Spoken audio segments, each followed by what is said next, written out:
Hello, beautiful souls, and welcome to the Unmute Yourself podcast. I'm your host, Charity Hatterley. Hey, I'm recording today in Mesa, Arizona. I'm here with some of my family and some friends who are here to celebrate my son's wedding. So I'm going to have a daughter-in-law. I'm so excited. And today's topic is New Year's resolutions. If you've ever set a resolution with excitement only to see it slip away a few weeks later, well, then this episode is for you. We've all been there. You know, you set your goals high and make bold resolutions, but somehow they seem to fizzle out. Has that ever happened to you? And I have totally been there too. But here's the thing. The problem is not that you don't want to change or you don't want to achieve your goals. The problem actually lies in how you approach them. So today we're going to shift your perspective and break down why most New Year's resolutions fail. And then I'll walk you through a simple process to make sure that this year is different. Today's episode comes from a recorded training that I did several years ago. So let's dive in.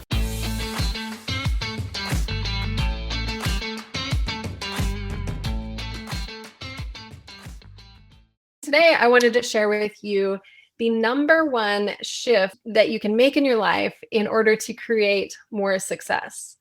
But first, let me ask you, have you ever felt like you're working hard and you have this goal to maybe exercise and lose some weight, or maybe you want to publish a book or start a new business or run a marathon? You end up sitting on the couch, eating your chips, going, what just happened here?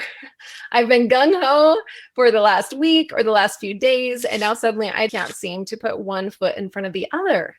What is it that happens inside of us when we feel that resistance and we are stuck? Now, we've been discussing failure a lot. Once you realize failure is not an issue, it is a learning tool, it's a stepping stone, it's just data to help us learn how to maneuver and improve. When we get past that fear of failure and we start taking action, sometimes we stop taking action and we set that goal aside because we're sick of failing. Have you felt that?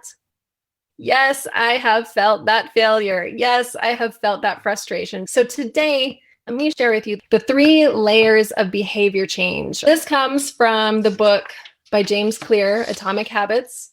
If you've not read this book, then I highly recommend you read this book. This has changed my life. It's something I've been practicing. I'm going to explain what they are, and then we'll dive deeper into them. So the first layer is outcomes. When we are concerned with the outcome, we are focused on, what am I going to get out of this? What is the result? If I do X, I'm going to get Y. So it's results driven. The second layer is the process. What do you do? How do you get there? What steps are you taking to get the outcome that you desire? And then the third, and this is the number one focus, which will create the biggest impact, and that is identity. Identity. So let me dive deeper into these. First of all, the outcomes, the 3 layers of change. Outcomes. This focuses on changing results, such as losing weight, publishing a book, or running a marathon. One of my goals was to do public speaking. Before I started public speaking, I thought, I just felt like my voice is something I would use to inspire. I just felt called to that. So I started taking singing lessons years and years ago because I thought that was my next step, was taking voice lessons, because I thought that's how I would change the world. Because for me, music really inspires me and envelops my whole soul. If a painting is worth 1,000 words, then music is worth 1,000 feelings. So I thought it was music. So I started singing, and boy, I had stage fright like you would not believe.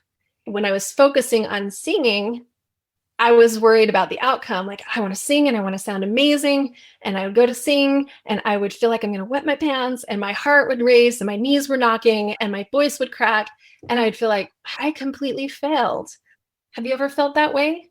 When you are working towards a goal and then reality is not where you are imagining it to be, and you feel frustrated, right? But then there's the other side. What happens when you do accomplish that goal? What happens when you lose 20 pounds or when you run that marathon? After that goal is checked off the list, most people don't continue exercising and running. They met that mark, and then all the good habits that they were putting into play to achieve that goal fizzle away, and then they find themselves out of shape again. They've gained the weight back. Or, okay, I sang my solo, I'm done. And then I stop practicing because it's outcome driven. Does that make sense? So to recap, that first layer is the layer of outcome, looking for the outcome and the challenges that that brings. The second layer focuses on the process, on changing your systems. For example, implementing a new gym routine or decluttering your desk so that you can have a better workflow and more clarity of mind. And so those type of things, what is the process? What are these steps for me to get from where I am to where I want to be?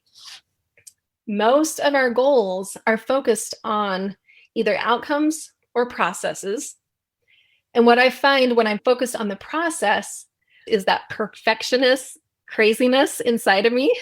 Start thinking, okay, I don't know if this is the best plan. How many times have you sat and researched what's the best way to lose weight? What's the best way to learn how to create a business? What's the best way to learn how to sew this pattern? We research. But the truth is, there is not a perfect next step.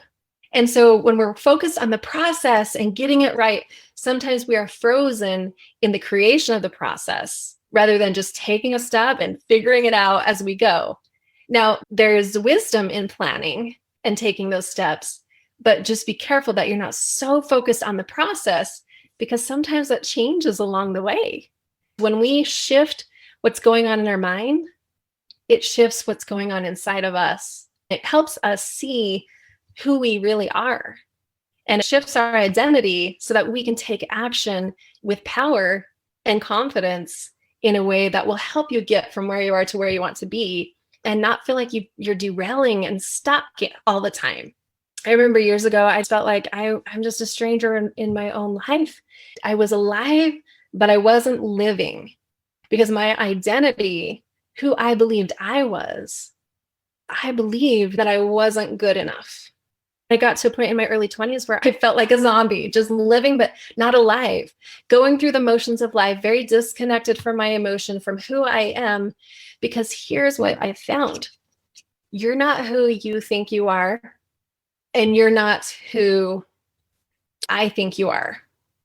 You are who you think that I think that you think you are.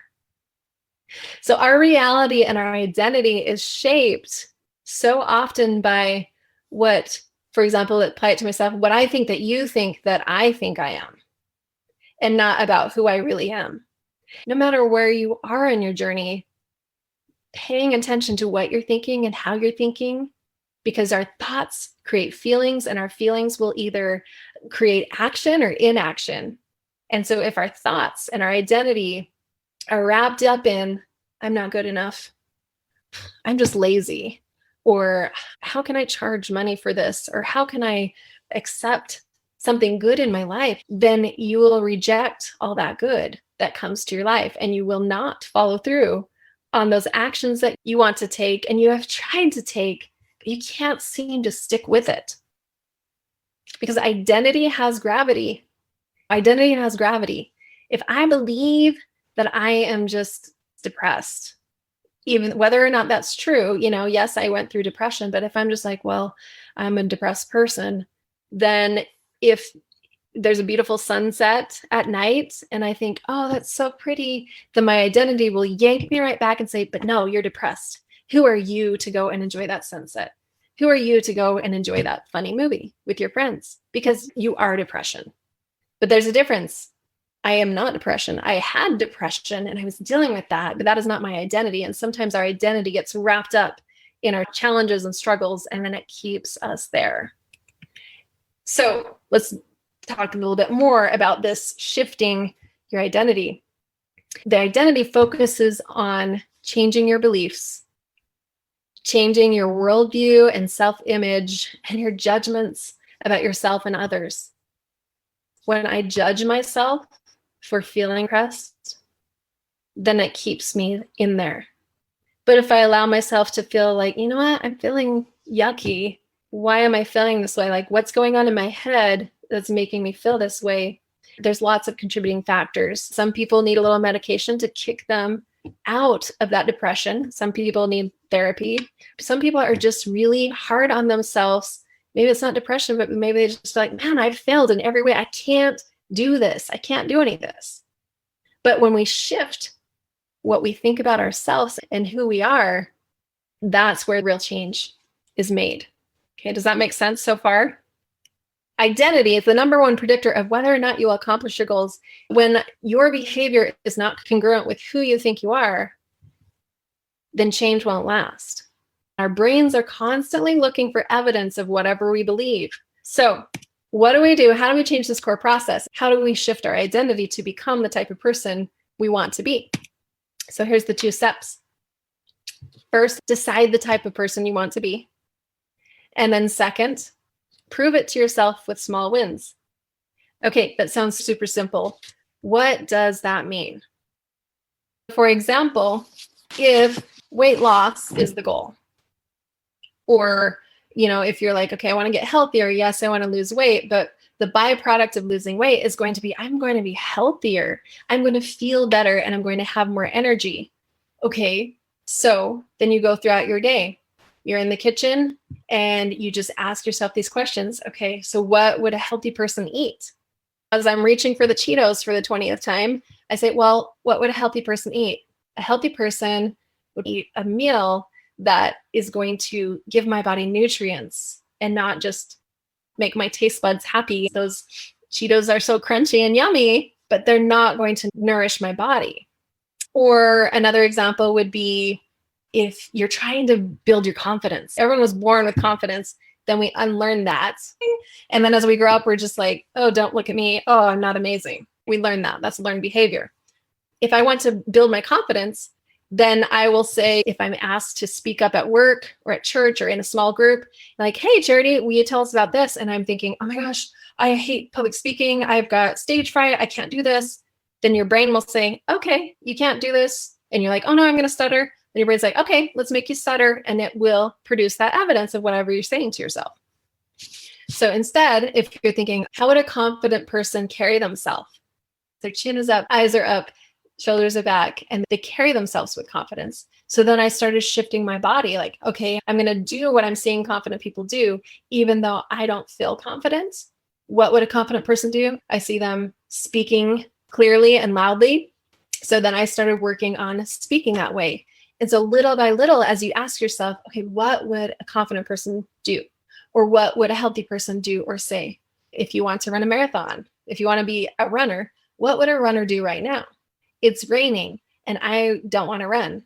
But if I'm a runner, then a runner would get out there anyway. So I'm going to lace up my shoes. Does that make sense? Start asking yourself, what would this type of person do? And then go and do that and create those small habits, because they'll eventually shift your identity. You'll become that type of person who just does that. And if you think about it, there are different things that you believe that you are. For example, I'm sure you believe that you're not the type of person who kills people, right? So we operate from that identity. Yeah, I value life. I'm not going to go knock out somebody because I'm mad at them. I am going to try to cool down so that I don't wring this person's neck, right? There are core identities that we already have, that we already operate from. So if you want to change that and incorporate some new behaviors, then start shifting your identity and saying, what would this type of person do? And then start creating those small wins so that your brain will pick up that evidence. Every action you take is a vote for the type of person you wish to become. If you're not paying attention to how you're thinking and what choices you're making, then you're going to be subject to old habits. Start paying attention. You can write this down. What kind of person do you want to be? And then what kind of choices does that person make? When you find yourself in a situation where you struggle, you can ask yourself, what would that type of person do? Now I'm going to do that. I'm going to act in that way until I become that way. Don't try to become Mother Teresa and do everything. Just pick one for today, one each week, and start working on those small habits because they become big habits. If you want to break through faster, if you want someone to guide you through this process of shifting and becoming the type of person you want to become in order to achieve those goals and get where you want to be, either personally or professionally, here's a couple things. Get a coach. Do you have a coach? Do you have a mentor? Do you have someone who can guide you through this process? I don't care if that coach is me or someone else, or if it's your neighbor, or if it's an accountability partner, just get someone to have accountability with, because that will dramatically improve your performance right away. The book I was just talking about was Atomic Habits. Go read that book. If you want more resources, you can check out my book.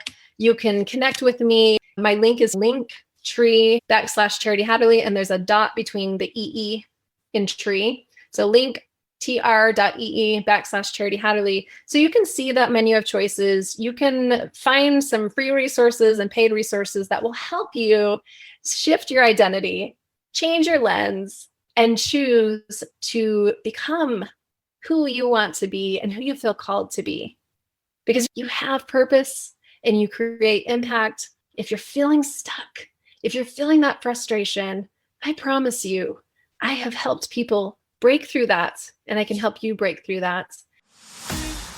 Thank you so much for being here. Someone had introduced herself and she said, you know, we're all kind of a big deal. I love that she said that. Yes, you are kind of a big deal. You're worth the time and efforts. And if I can support you in any way on your journey, just let me know. I'm cheering you on. Have a great day.